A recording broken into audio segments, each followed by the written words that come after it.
Do you know what that is right there, people? That's, my friends, is skilled parking. I'm starting off today's vlog again with my bloody load of baggage. I know I've got a bit of cleavage today.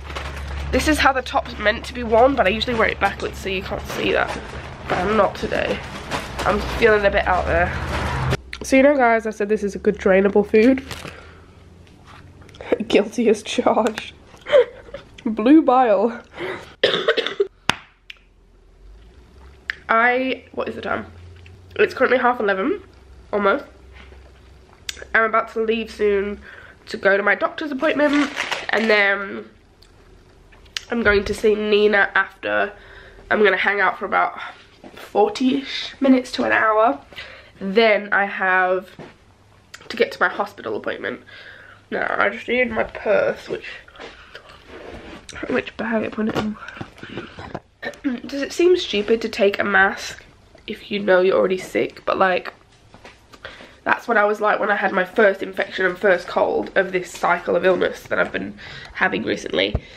And then what happened was I thought I was fine because I was already ill, and then turns out I still got sick again. My blood sugar has been so good the past few days. Like, I'm not even joking. I've had like 1 or 2 hypos and that's it. So good. Oh my god, look at my drainage bag right now. This is so pretty. Look how pretty. Look how pretty that looks. I love it. I'm literally going to be late to my appointment because I've been sat here taking pictures of my bile. But come on, it's so pretty. That one's nice. That was a video that I didn't mean to take. Ah, I love it.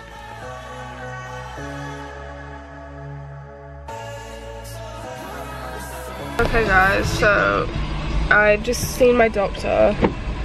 And I've still got reduced air entry on that right side, and that's the side that's more painful and super itchy. Anyway, so I've got different antibiotics there, a bit more broad spectrum or something, I don't know. Broad antibiotics, I don't know what they're called, to try and shift it, but it's possibly actually pneumonia. I can't remember what it's called. It's like community pneumonia, I don't know exactly the name, but something pneumonia, or it's a type of pneumonia anyway. So I'm going to get a chest x-ray now to see if it is or not, and if it is, then we've got to add another antibiotic on top of the one I'm already on, and I'm starting a steroid inhaler, which is just a little bit stronger than the steroid inhaler I'm already on. So it's a good job I did go to the doctors. I thought I was being dramatic, but maybe not. So I'm gonna go get that chest x-ray now. Right, let me find the nearest place. Apparently it's just literally down there.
Okay, x-ray done. I'm upset because I really wanted to see Nina today, but now because I've had to, oh, bloody hell, go get the x-ray, yeah, that means that haven't had time. Oh my god, my car smells like sick. Basically, I was draining and I took my drainage bag off to go into there, and now it's like, I put it in the door because of the heat.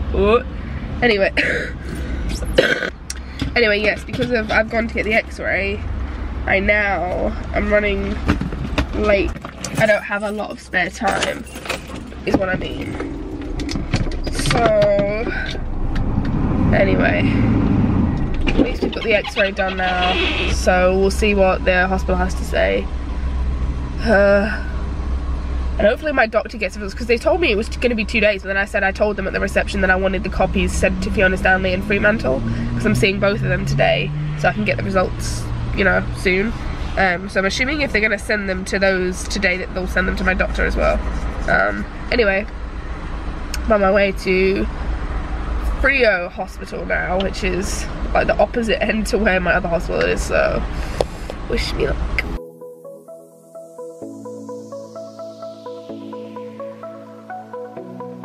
So I know I haven't really updated. I half had my pre-op and then I had to leave because I was going to be late for this appointment. I'm in such a rush. I'm pretty much late. I'll update you guys after. Oh my god. Such a rush.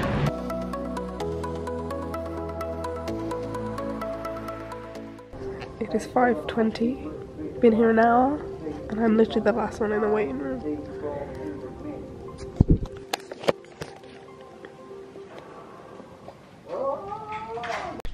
Hey everybody, so I was in such a rush earlier, which is why I didn't explain when I got home. So update, I have the results of my chest x-ray. They're kind of inconclusive, so it kind of shows pneumonia, but kind of, you know, it's not 100% like is it or isn't it, but we're treating it as that anyway. So I'm on like steroids and some really strong antibiotics, so hopefully that will shift it. Sorry, I sound I sound so like deep, like my voice is breaking, so just bear with me guys. I will get over this infection hopefully sooner rather than later. So that's that side of things. Now appointment wise, it really wasn't the best appointment. So basically I don't want to like sound like I'm just making this up or I'm messing you guys around or doing it for views or whatever, because I know some people think that, but if anybody knows how the healthcare system works, it is very hit and miss. Like you'll have one person say one thing and you're like, yep, this is happening, and then next minute it's not happening. And if you have been in the healthcare system for a long time or you have a chronic condition, you will have certainly come across this at least once, I would have thought. But again, I can't speak for everybody. If you haven't, you're extremely lucky. So at first I got told that we were doing TPM, and then it wasn't happening because the risks outweighed the benefits, and my team decided no, we're not doing that anymore. And then it was, yes, we're doing it, and then I said no, I didn't really want to go down that road because of this course, and then it was like, okay, we're not doing it, but we're gonna do fluids instead. And now they're turning around and saying no, the infection risk is too high to place a PIC or a Hickman or whatever. However, they suggested me coming into hospital for a couple days at a time to stock up on fluids, which to me sounds ridiculous, coming in and out of hospital. Admissions we're talking about, and getting cannulas placed. To me that's more of an infection risk going into hospital to begin with, not just like a line infection, but infections in general. Like you guys know, I mean, look, I've been sick for pretty much since I had my surgery. As soon as I got home I contracted a virus, so that says to me, if I can get this sick at home, like what's gonna happen if I'm in a hospital setting, in my opinion anyway. So I think it's more of a risk going in to get admitted and having cannulas in and out, in and out, in and out, in and out. Surely that's more of an infection risk than just one line. And as long as you take super good care of it, you know, I know a lot of people that I'm friends with that through the chronic illness community who are either on TPN or home fluids or whatever it is, and they've never had an issue. Although I know there is obviously the risk of infection and clot problems and all that stuff. But anyway, so yeah, we're not doing fluids now either. So basically this is what they said to me. They said option 1, we do nothing. Option 2, we try this new feed, which we're gonna order some in. I can't remember what it's called. It's not broken down at all, but it's like a very special formula, and it's specifically designed for people with gut problems and digestion issues. So I'm gonna give it a shot anyway, because it is 2 calories per meal, whereas the one I'm on now is only 1 calorie, so I'd get double the amount of calories that I'm getting now if I was to go on that feed. Sorry, I know this is going to be a long clip, but I kind of need to explain everything. And option 3 is we go down the road of TPN and stuff like that. Option 1 is ridiculous. I'm not going to sit here and let myself starve and be dehydrated. But basically, he said to me, he said, if you feel like, you know, you're dehydrated or you're just really struggling, you're just not getting enough fluids, he said you're gonna have to come into hospital. I was like, well, why would you say that to me? Like, why would you let me get to that point where I need to come into hospital? Like, the whole point of outpatient care is to manage your symptoms best you can at home and as an outpatient, so you don't have to go inpatient. Anyway, so I was just a bit frustrated with the outcome, really. Because the upper GI people don't want to do anything that involves a permanent line because of infection risk. But to me, like, my quality of life, and the thing is, I said to them, when I start this course, I'm going to be struggling so much, like, with fluids, with nutrition, and if I'm, you know, active 4 days a week and then every day for 2 weeks, like, it's going to kill me physically.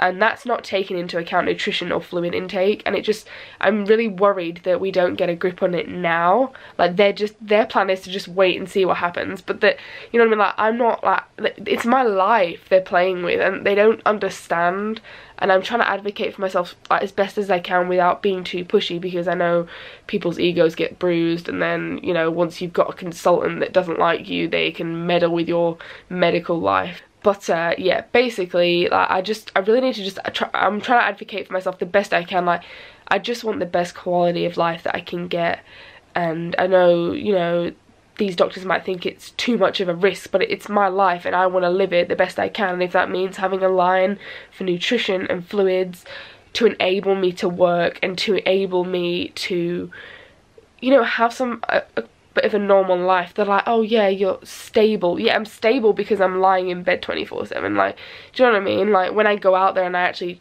try and get a job and do this course and stuff, like, I need to know that they're gonna have my back and they're gonna support me, and I just want a plan in place that if I am at a point where I'm really struggling, this is what we're gonna do, not wait till I'm collapsing because I've not got no nutrition or fluids, and then we'll do something. Like, I need to do something now, or have a plan in place for when, like, that's what I said to Tom when I was leaving the hospital. I rang him and I said, like, I'm happy to not do anything now, but I'm not gonna let myself get to that point where I'm starving myself of fluids and nutrition. I'm not gonna let myself get that bad. Like, I'm gonna nip it in the bud this minute I realise I'm struggling and I can't cope and I need extra support. Like, I'm going straight to them and being like, right, you need to do something. Like, I'm not gonna let myself get to that point. Like, it aggravates me that they say things like, oh, if your weight drops to this number, which is like critical numbers we're talking. Again, I'm not gonna use actual numbers. Basically, yeah, like, they say things like that, like, oh, if you get to this number, then then you have no choice, you have to do TPN. Like, that, like, your BMI will be like critical levels. Why though? Why let somebody get to that critical level before you decide to intervene? Like, to me, that is just ludicrous. Like, is that the word, ludicrous? I don't know, but it's just, like, mind blown. Like, why? Like, you're a doctor, like, I'm coming to you now with a problem, why would you let it get to a critical level before you decide to do anything? And I feel that's the case with a lot of stuff. Doctors just let you get to a point where you're starving to death and then go, oh, you know what, yeah, we should place a feeding tube. Like, that's what happened to me before I got my first NJ, or first NG. Like, my weight plummeted, I was literally starving to death. I was dying. And it takes, you know, like, I was under gastro for well over a year when I first started coming to them with problems, and they let me get to that point. and they kept saying, oh, you know, if this, then we'll try, you know, an NG tube, if blah blah blah blah blah blah blah blah, and then collapsed and ended up needing the tube. The point is, I'm so sorry, this clip is so long, you guys probably hate me. Basically, they shouldn't leave people. Like, you know, we need help now, that's why we're seeing you. We don't need help in a year's time when we're starved to death. You know, it's just ridiculous. Like, if you guys follow Sophie, you will know that's exactly what's happened to her recently with TPN. Like, she's on TPN now, but she, like, it's just, it breaks my heart to see her so thin and how they let her get that ill and that poorly before they decided to do something. Like, the system is broken in that sense. Don't get me wrong, I am so grateful for the medical help I get and everything that my hospital and my doctors and my team have done for me, but there's just areas where the system is broken and it's just so flawed. P.S. gastroparesis awareness, because it's still gastroparesis awareness month, so. Anyway, I love you all so much. Give this vlog a thumbs up if you enjoyed it. I'm sorry for this babble, but I feel like this clip, it just needed to be said. So if you watched this whole class clip, thank you so much. Love you all. Good night. Mwah.